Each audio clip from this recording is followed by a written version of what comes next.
Jonathan, for a website in French and English, do you separate both language by subdomain or subdirectory? Thanks. You can do either, Jonathan.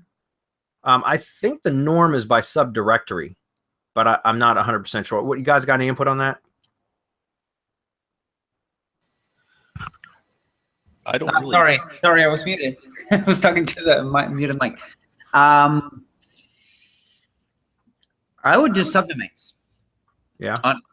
I would 100% do subdomains when it comes, like when I try to rank several, for example, I was doing a couple of months back, I was doing this finance website that was in Scandinavian languages. So it was, I think it was Danish, Sweden, and Norwegian. So we had a subdomain per each of those, right? And the version of that language will go into that subdomain.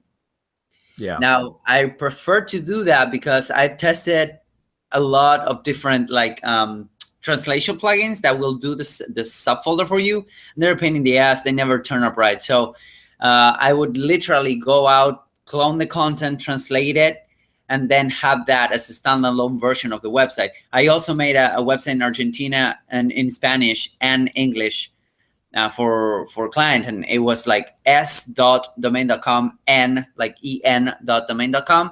Yeah. And it worked like it worked better because you still leveraging the subdomains, and also each of those websites needs to be treated as a separate entity. Well, not as a separate entity, but as a separate SEO campaign, if that makes sense, right? Yeah. Not because you're ranking for blue widgets, you will be ranking for whatever the keyword is in French, right?